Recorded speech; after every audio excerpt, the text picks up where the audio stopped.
Aggression. Huh. It is possibly the toughest thing to handle as a parent. And of course, when you're the only one there, it is a lot. So we're going to dive in today. I'm talking with Tosha Schore, who is the founder of Parenting Boys Peacefully and creator of the Out with Aggression program. So she's a great person to cover this particular topic with. She also co-authored the book Listen, Five Simple Tools to Meet Your Everyday Parenting Challenges. She co-authored that with Patty Whipfler of Hand in Hand Parenting. And there are some really beautiful concepts and tools and strategies in that approach that I used with my own kiddo that were influential in my own journey and that I still pull from in my work with clients. I will put a link to that book in the show notes in case you want to grab a copy for yourself. So I'm so excited to chat with Tosha. She is a dynamic leader, a globally recognized speaker, and she's dedicated to empowering parents and the professionals who support them. Tasha's work has been featured in so many prominent, beautiful spaces, and it is truly an honor to have her here on my podcast. So I hope you enjoy the interview. Let's dive in. Welcome to Single Parenting with Connection, Not Perfection, the podcast that honors your messy reality. It's the support you crave without the usual emotional landmines. I'm your host, Dr. Gila, and I promise I will never tell you to just tag your partner in. Before we start, quick reminder. While I am a licensed psychologist and a certified coach, this podcast is not coaching and it's not therapy, and it's not a replacement for medical or psychological advice. It is for educational and informational purposes only. All right, let's dive in. Welcome back, everyone. I am so honored to have Tosha Schore with me today. And on a personal note, I am so grateful for the work that you do. It was really supportive in my hardest moments of parenting. And so it just means so much to me to have you here. So welcome. Thank you. Thanks, Gila. Thank you so much for Yeah. inviting me. Yeah.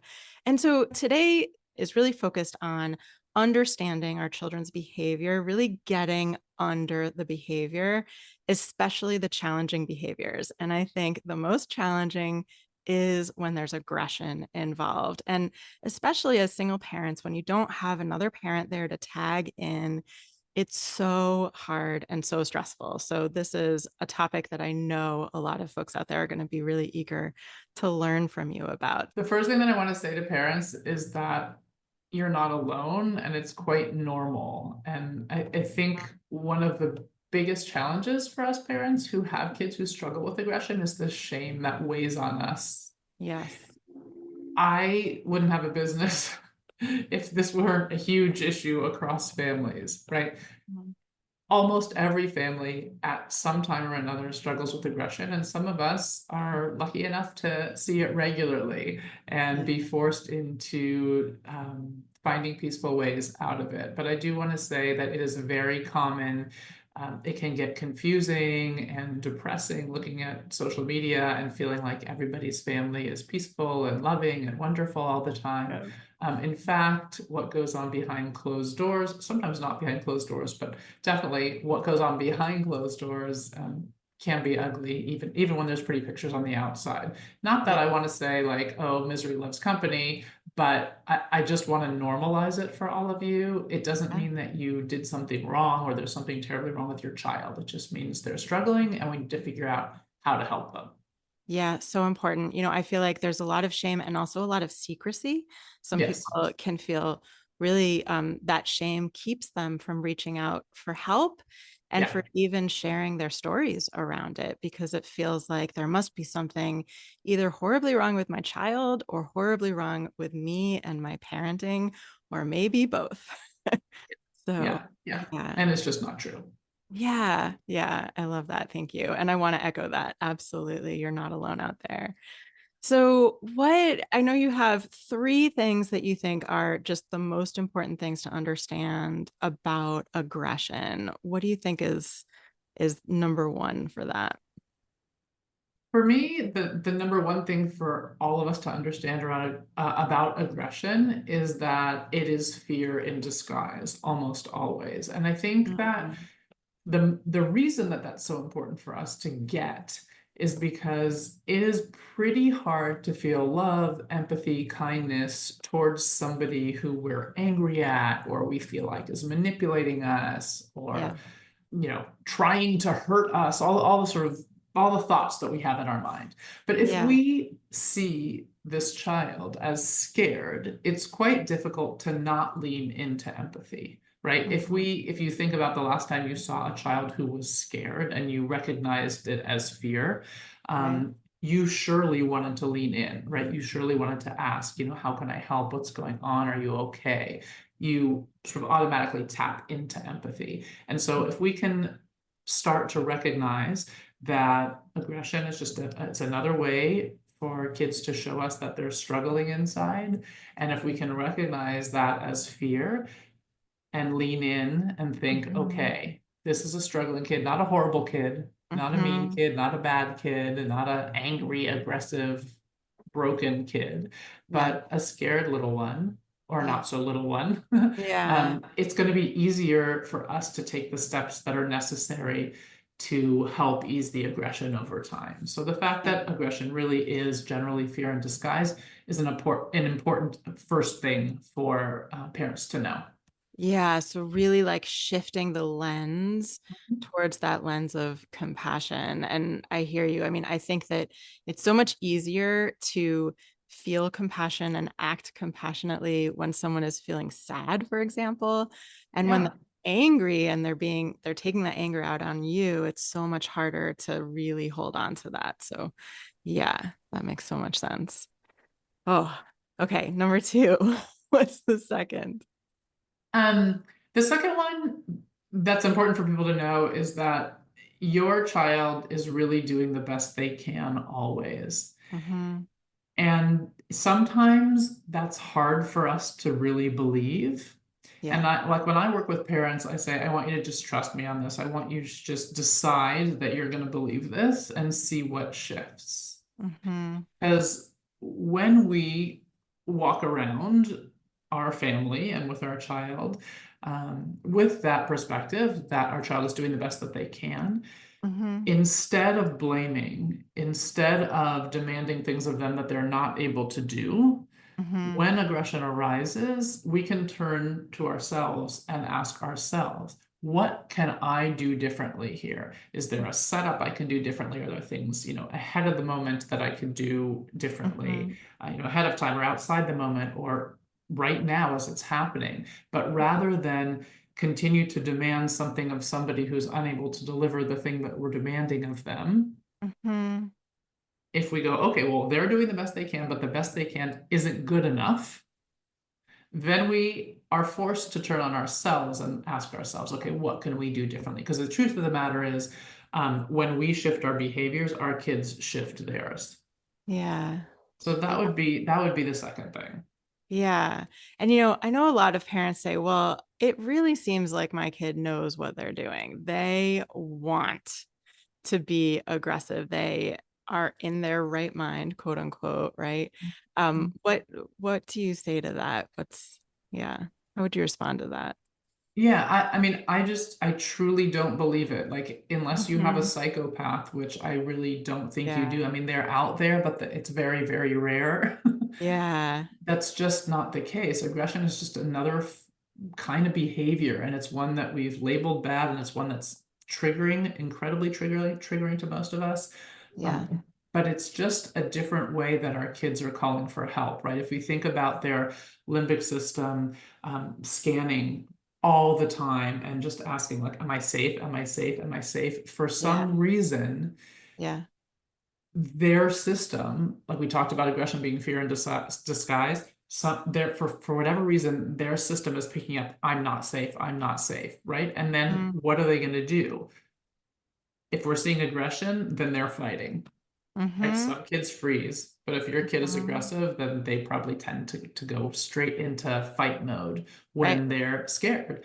Yeah. And then these are the behaviors we see. But I truly don't believe that your child is Mhm. choosing to behave that way. Now, what I Mhm. will say is that if there's no attention put on creating connection spaces for you and your child Mhm.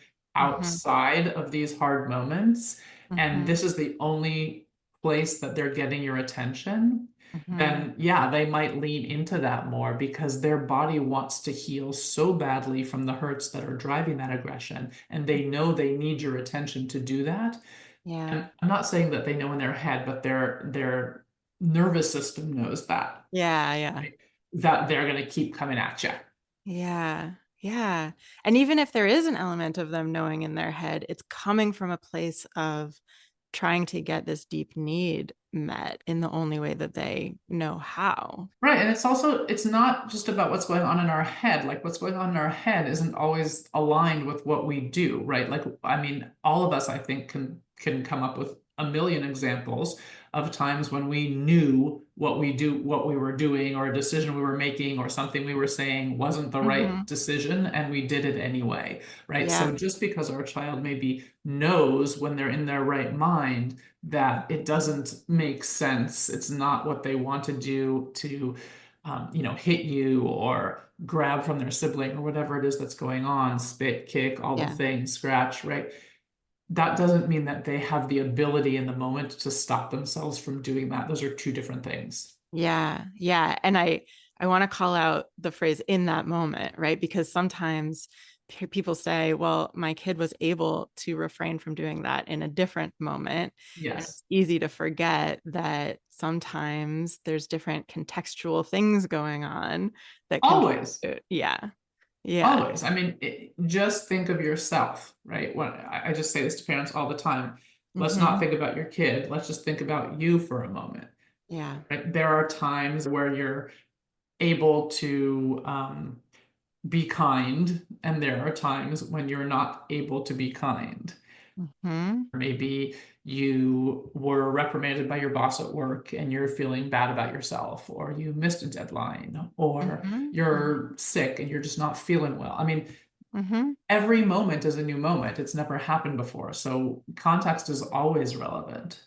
Yeah. Yeah. And I love that you brought in ourselves because that was one thing I was going to mention also, that so much of this also applies to how we interpret and see and come at our own compassion for ourselves around these moments where we are doing the best that we can and it's not quote unquote good enough for what we want. Yeah. Yeah. Right. Yeah, that kind of leads me into the third thing Oh, that I yeah. wanted to say, which is that I believe that every parent, like each of you listening here, has the power to help your child through aggression. Mm, We're often reaching for experts and for knowledge and books and articles and videos and all of the things. Most parents who come to me are very bright. They have a lot of information, tons of knowledge, but yep. the implementation isn't happening, right?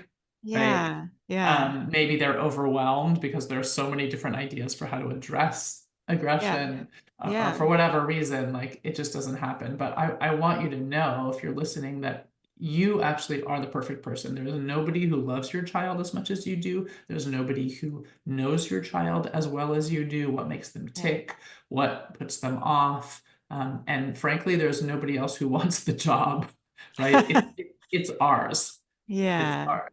Right. So if you Hmm. could get yourself into what I call good enough parenting shape and start experimenting with some strategies, you're the perfect person to Hmm. turn things around. Right. You are the expert on your family. You're the Absolutely. expert. Yeah. Yeah. So seeing aggression as fear in disguise being the first one. The second one, kids do well when they can. And so when they're struggling, there's something going on that's making it hard for them to do well.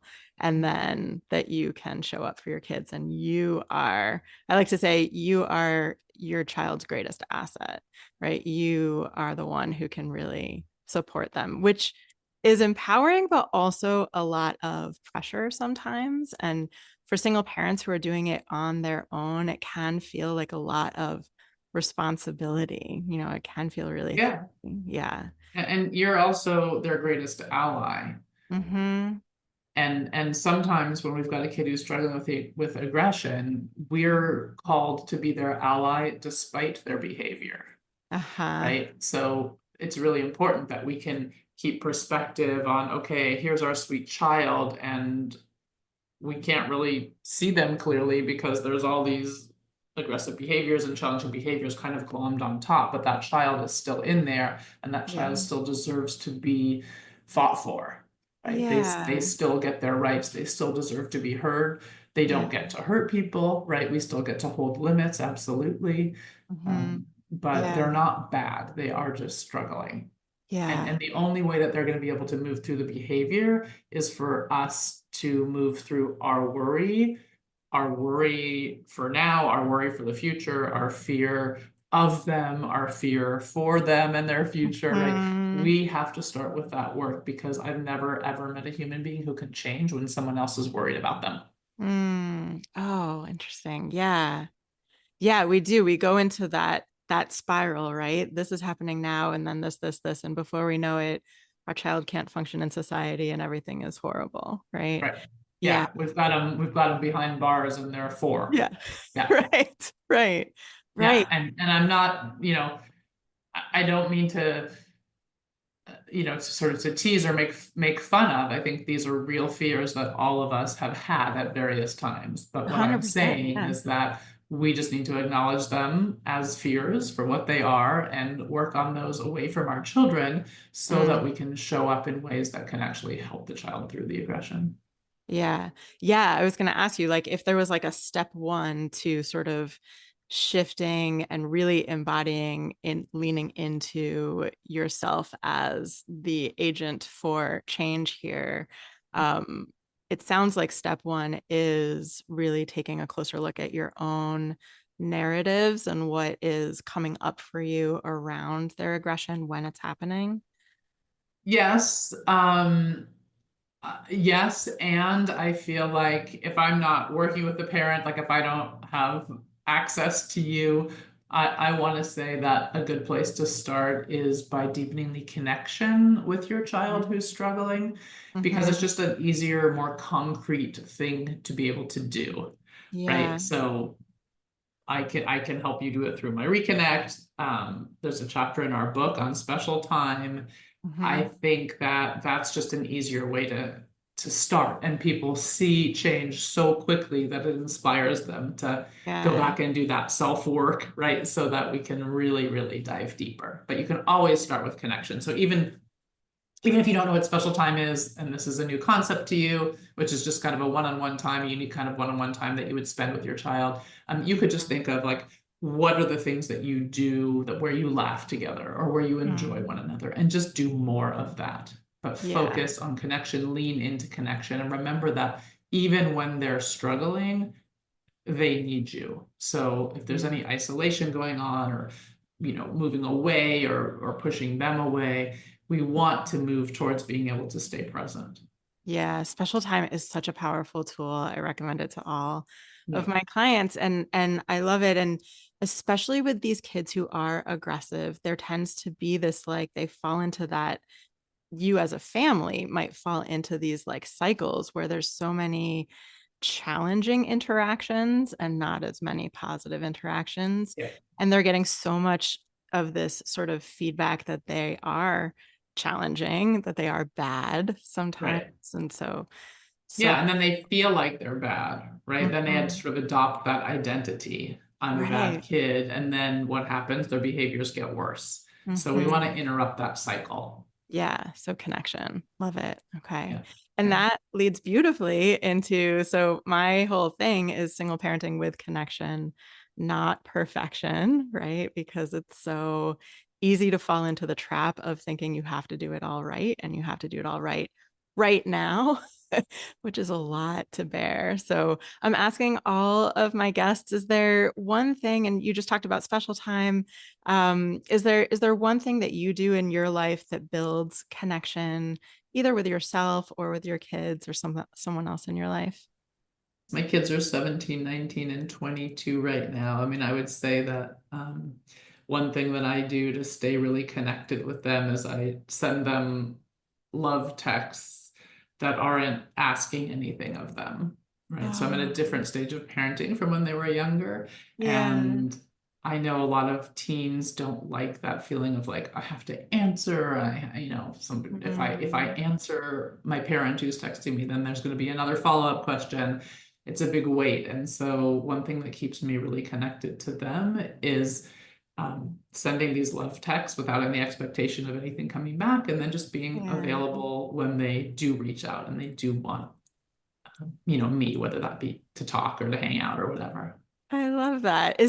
Do you feel like that's an extension of something you did when they were younger, or is it like it seems to me like it could apply to younger kids, right? To this mindset of I'm gonna do something that like pours my love into them, and it's okay if they run off and play or if they don't respond. And Right. I mean, yeah, I think like when they were younger, I did a lot of special time, so there was that opportunity. I mean, now they're not here yeah, mostly with me, so I have distance between us often, yeah, physical distance. right, So this is just a way for me to keep my love kind of for them present and front and yeah. center for them, and not in I a love way it. that's going to make them have to do anything or make them feel responsible or that they Yeah, owe me something, but just kind of hovering around occasionally.